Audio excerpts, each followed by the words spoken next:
All right. Good morning, class. I know some of you were probably hoping that there would just be no video this week, but we got too much great, fantastic information to cover. So we're going to actually talk about the Kelvin cycle today. All right. I just figured I would give you guys a little bit of midweek video since we don't have co-op on Friday. All right. So last week we talked about the super complicated process of the light reaction, right? So I'm going to recap some of that so that our brains are revitalized. Open up the PowerPoint because you're going to need to see what I'm talking about, all right? Okay, so remember that we're talking about photosynthesis. We talked all last week about the first part of the process called the light reaction process, or the light dependent reaction process. All right, this is all the section of photosynthesis where the light energy is transferred into a chemical energy. That's all that's happening here. All right, so start at the beginning on slide 2. Remember, we start at PS2. And two things are happening here at this point. The light energy is making the electrons really excited, right? These stray electrons from the chlorophyll. And these electrons are being, because they're so energized, and they're like, "Wah!" They start hopping down the electron transport chain from molecule to molecule to molecule. And eventually they go from the I can't think of it now, but the PS2 is the short name. They move from that PS2 down the electron transport chain to get to PS1 because they have all this energy and they can't stay in one place. Remember, they're so happy, they're so excited, they're partying, they're moving down the chain because they can't hold still. So they jump down the transport chain. Also, back at PS2, that light energy is coming into the pigment, the chlorophyll, which is inside of the chloroplast, remember, which is inside the leaf. That area is taking the H2O water molecules and it is breaking them into oxygen and into hydrogen. The oxygen at this point is released, sent on its merry way to leave the plant so that we can breathe it in. But the hydrogen, remember these hydrogen ions, they are using the leftover energy of remember, because the electrons that are bouncing down the chain are dropping energy along the way. They're losing energy. That lost energy is actually being used to push these hydrogen from the stroma, the jelly fluid inside the thylakoid, right? Pushing them into these thylakoid sacs, all right? And trapping these hydrogens in there where they don't really want to be.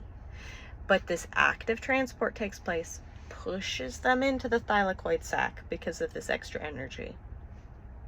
Remember? All right, so they are going to stay here inside the thylakoid sac, gaining more and more energy of these hydrogens. These electrons that are now at PS1, so you see the second blue blob on the train there, PSI, okay? Once they get to the PSI, these electrons have lost a lot of their energy, but they're re-energized by more light at this point.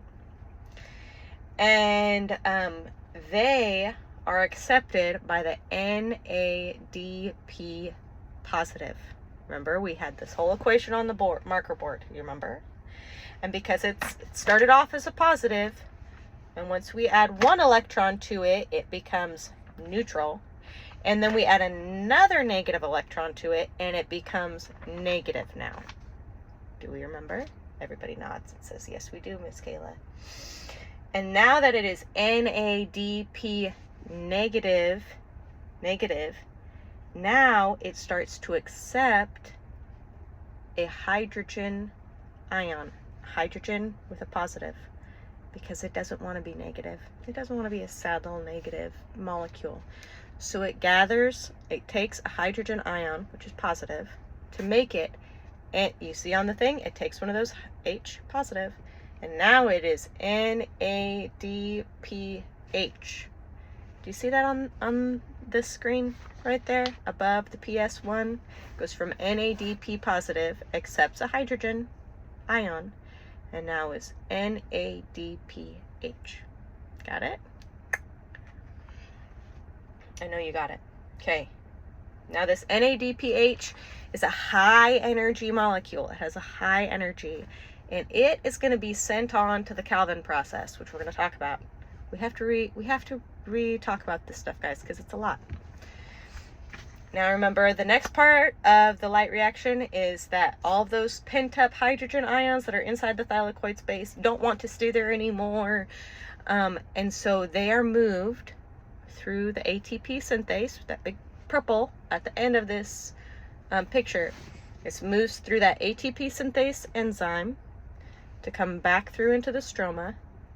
And this process causes it to turn and causes ADP and that singular phosphate to come together, and they form ATP, our currency of energy.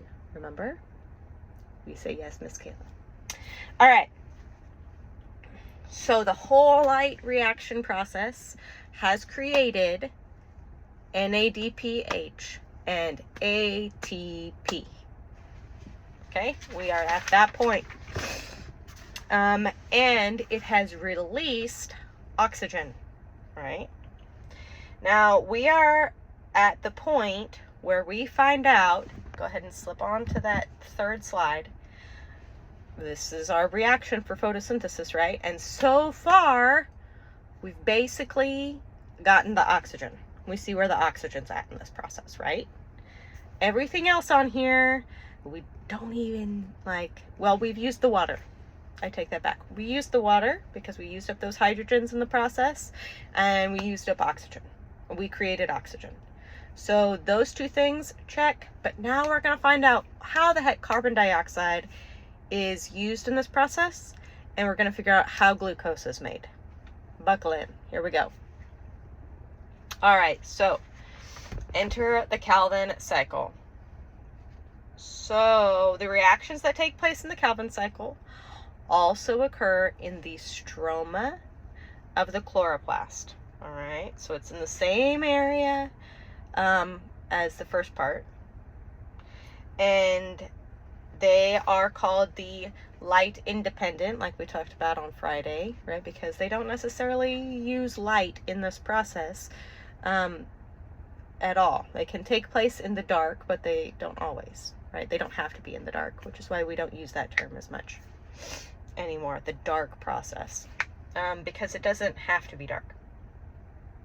And it was named after this guy on slide 4.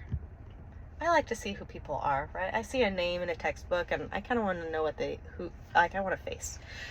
So this is Melvin Calvin. This is Melvin Calvin right here. And in 1961, he actually got the Nobel Prize because he discovered the first part of this process, just the first part of the cycle. I'm sorry, guys. I have to follow my notes on this or else I'm going to miss something important. Okay.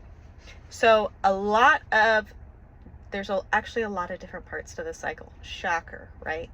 That we're going to talk about. So go ahead and go to slide. Well, we'll talk about it. Okay. There's a lot of parts that happen in the Calvin cycle, and there's a lot of technical names and stuff, but there's really 3 main things that at the end of this, I want you to kind of see. One is you just have to have the very basic understanding of the Calvin cycle. All right, so don't get too caught up on all the names that we're going to talk about. Know that carbon dioxide, ATP, and NADPH are what is used in this cycle. And then kind of get the concept of why we call it a cycle. should be the main things that are clear to us by the end of this video. All right, so go ahead and go to slide 5. You can see that picture of the leaf again, and I just want to remind you, this is the stomata down at the bottom. It's the little opening on the leaves, and that's the area where the carbon dioxide comes into the leaf that is going to be used, right? Comes into the stomata and it diffuses into the chloroplasts and into the stroma where it can be used after the light reaction process. All right, so something that is important to know before we dive into this is that CO2, carbon dioxide, is considered something called an inorganic molecule. And all that means is that an organic molecule has a combination of carbon and hydrogen together. It can have other atoms included to make the molecule, but it must have carbon and it must have hydrogen to be considered an organic material. And lots of things that create life have an organic molecule. Proteins, glucose, lots of things, all right, have this organic material, including carbon and hydrogen. Carbon dioxide is considered inorganic because it only has carbon, it does not have hydrogen included in this process, all right? So the very first thing, go ahead and click to, oh, no, sorry, we're just gonna skip down to slide 7. The very first thing that has to happen in the cycle, the Calvin cycle, is that this carbon dioxide needs to get fixed, all right?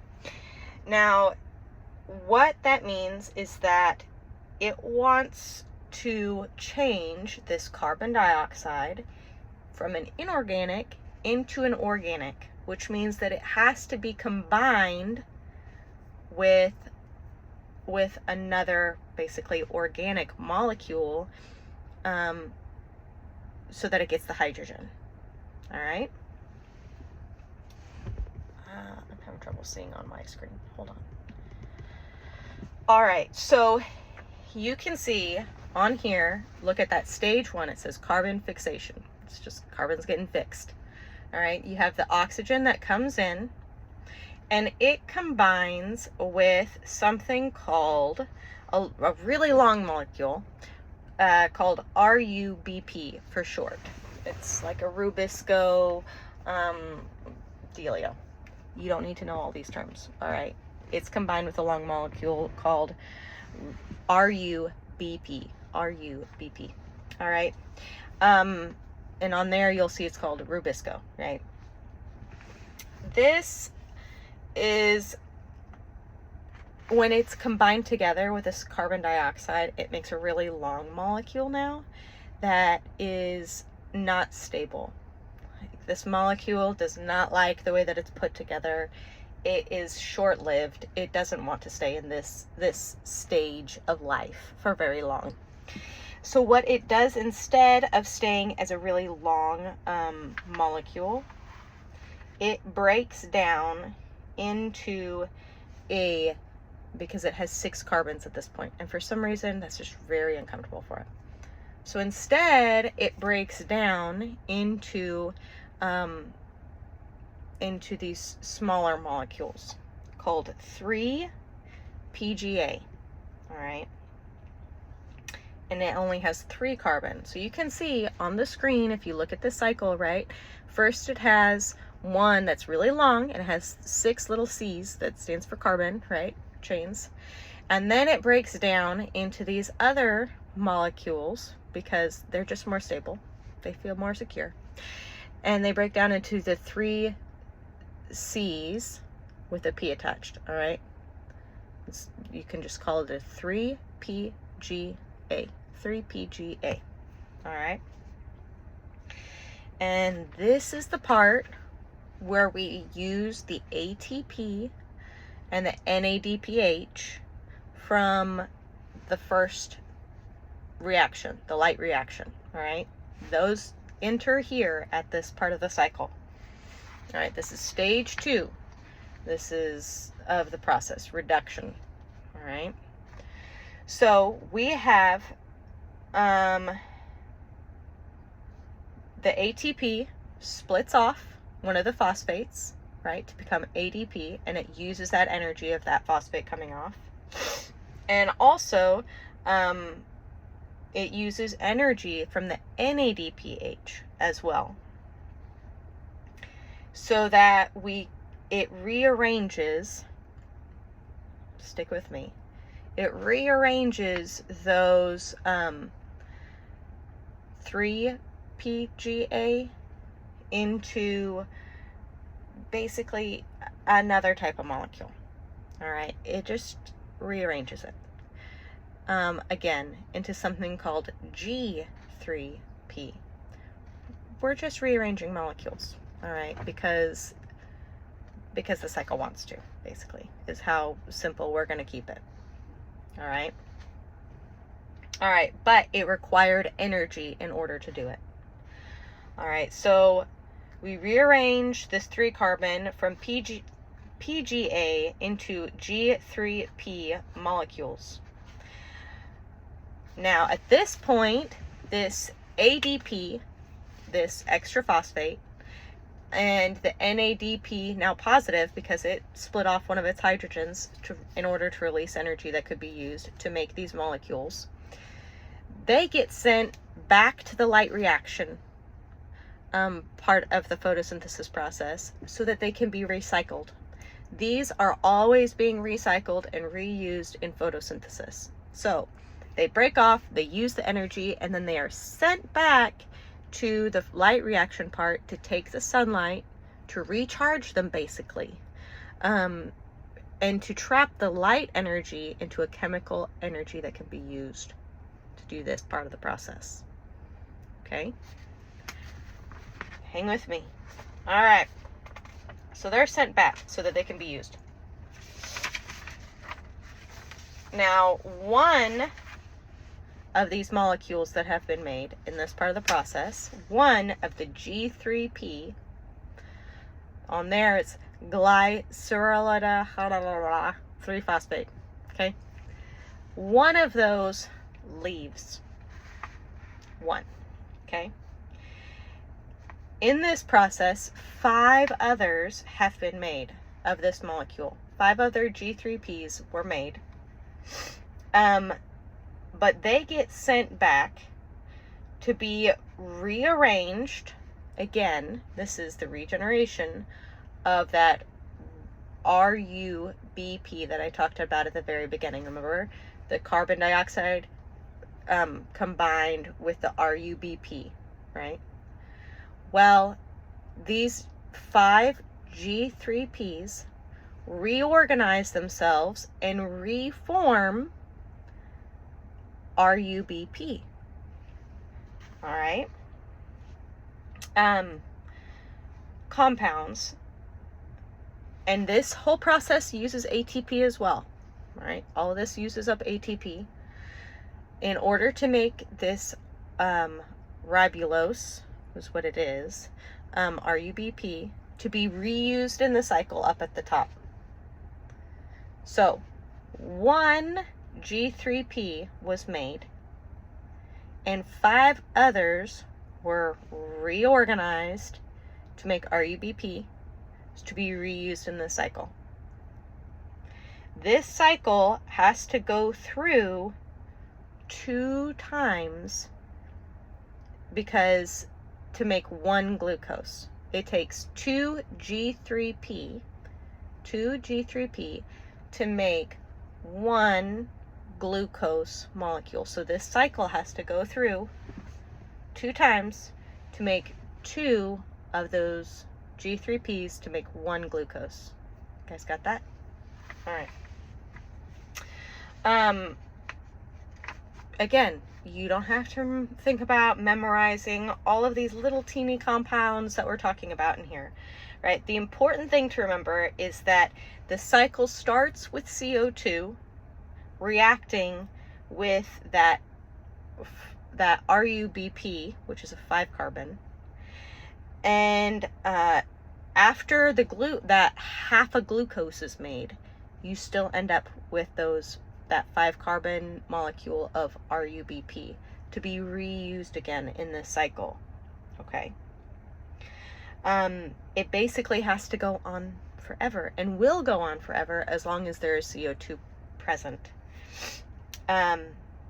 So to make 1 glucose, you need 6 carbon dioxide, you need 18 ATP, and you need 12 NADPH.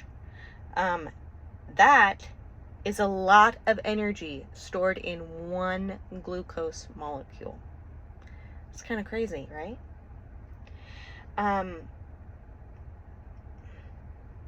So when a plant actually does this whole process, goes through the light energy reaction, and then it goes through the Calvin cycle, it's a very long cycle, but it's all happening very quickly and simultaneously, right?